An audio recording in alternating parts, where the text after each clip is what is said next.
Futurama Issue 8. Hermes gets told to stop the blizzard as Bender falls over, ringing the doorbell, and Hermes says this'll teach solicitors to stop coming here with promises of a robot utopia. Amy's got differently colored hair for some reason, and the white part of it makes it seem like she's supposed to be an older, alternate version of her. And this taking place in a different universe from the other issues has to be the case to explain away what's so confusing and off-putting about it. Like them acting like Bender isn't their friend. Amy's unhappy that Bender's still alive, and when she makes contact with him, she absorbs his ability to reboot himself at light speed because we need a plot around it. It turns out Hermes has blizzard powers to kill robots in this universe, and usually succeeds at it. Farnsworth tells him telepathically to stop bothering Bender because they need Bender as scrap metal for chip repairs. He wants to check Bender's hard drive before they do that because he wants to find out if he has a game he likes, and he's really desperate to find it. It turns out Leela and Fry were just on a peacekeeping mission and had to fight aliens made of ribbon. But it somehow wasn't easy. I wish I knew how. It's easy to figure out it's another universe, but still, having a text box say that in the first page would have kept the story from being off-putting and annoying, because it explained right away why it's allowed to be so confusing. Even then, it still feels so arbitrary that the story's like this. Fry wishes they had a teammate that could cut through things with blades.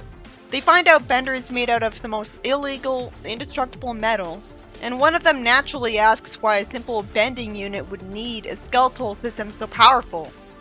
He's here to rip off Wolverine, but that still doesn't explain why it's like this in universe. Why did it take until now for him to wake up and threaten Zoidberg? Nobody cares about him, but Bender runs out of fuel, conveniently.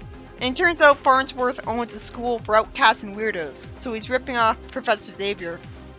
Bender apologizes to Zoidberg, and Farnsworth wants to take advantage of him for being made special and inexplicably abandoned. So we learn that Leela has a predictable eye laser ability, and is at least using it creatively. And Amy can find out the answer to her math homework by absorbing someone's knowledge. Coincidentally, Farnsworth decided to call her Rouge because of her appearance, but I don't get his logic there. Fry seems to have telekinetic powers, but somehow to a lesser degree, so it'll just make the story make less sense. Fry says he loves changing traffic lights and don't walk signs. Farnsworth explains that everyone here is a product of his failed experiments with laser radiation and electricity in excess. That doesn't explain it. He should have just said they're witches, or gave them alien magic potions.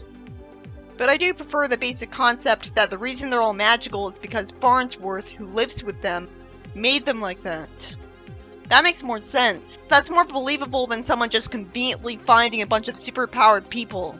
Farnsworth has to take him to the lab, where he says that Bender's memory was erased up until the point where he showed up at his door. And somehow Farnsworth assumes that it's because someone doesn't want him to remember why he was made the way he was, instead of assuming what I did, that him getting bothered by Hermes was what gave him amnesia. That makes little sense, but nothing in this story does. Why would someone make a robot like him just to not take advantage of him and instead abandon him? Farnsworth wants to find out the age and composition of Bender's materials to find out which companies made him and when. So eventually, they find out a page later that he was made by Farnsworth's enemy Mom, another victim of his failed experiments. How would he end up turning her into an electromage like the Iron Queen by accident? By plastic surgery. He says he's got a force field power from telekinetic force. Or, Fry was saying that. But the text bubble's tail wasn't connected to him. They should have known Bender wasn't a threat to them, because they know he has amnesia, so he has no reason to be loyal to Mom. So this just wastes our time with Bender wanting to leave and being talked into staying by Farnsworth because Leela is a jerk over something that clearly doesn't matter. So there's a montage where Farnsworth obviously wasting the crew's time, because there's no reason to teach them about the history of superpowered weirdos. But it is good to teach them to use their brains more and teach them about their enemies. Still, I've been really bored. After the crew has a bonding cookout in one measly panel, somehow Hermes is just happy about the fact that Bender's nearly killed him in that reckless combat training they clearly don't need anymore that'll just risk them injuring or killing each other, and make them resent each other. I'm not told how long they've actually been doing stuff. but it seems like they're too old to be treated like mere students.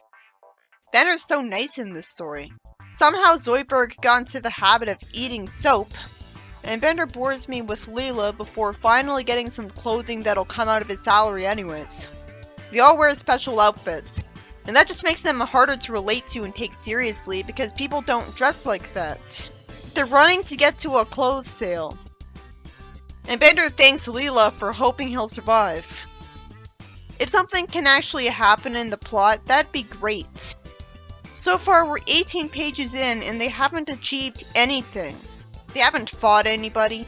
After my time is wasted with the crew being honored by the mayor for something we didn't see them do, so I don't care, Bender ends up malfunctioning and singing, and Amy gets suspicious because her hair has static, and it turns out he's being controlled by Mom, who looks ridiculous here. She's here to show the world how dangerous Farnsworth and his crew is. But then she outright says that she has evil goals. So is she a believable person or not? So now's the point of the story where there shouldn't be any dialogue, because it's just a boring, unrelatable time waster. I bet they won't even still be injured after the fight scene. Whatever. So the bad guy deals with them all extremely easily, with him barely getting to do anything. And there's too much boring dialogue again, and Fry just wastes time getting a can to drink instead of using telekinesis to win easily. And then Fry gets woken up and is told that he was knocked out when the ship was attacked by aliens that are threatening the crew at gunpoint. Bender somehow thinks everyone in that species is the same way. So all of that was just pointless, and it was allowed to have a downer ending because it was all just a dream. That was a lot to get invested in for nothing. If they barely even got to do anything against Mom, then they might as well not have had superpowers at all. We might as well not have seen Bender first join them.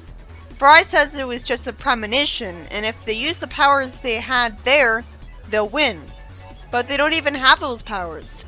If the aliens find Fry so annoying that they want him to shut up, it sure is convenient that none of them just shoot him.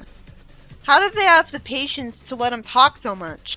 Hermes opens the pressure hatch with a button pressed so that the aliens get threatened with some wind. And Leela kicks a ray gun out of his hand, and somehow only has a yellow ring over her eyes in one panel before she looks normal again. Bender threatens an alien with sharp tools, and Farnsworth throws food at the aliens to get Zoidberg to attack. Fry makes it clear he'd just abused telekinesis, and it's surprisingly funny that someone says his legs are crushed and it's Farnsworth's because Bender's hitting on him. And at least the story ends with the crew members mocking the idea of them becoming superheroes.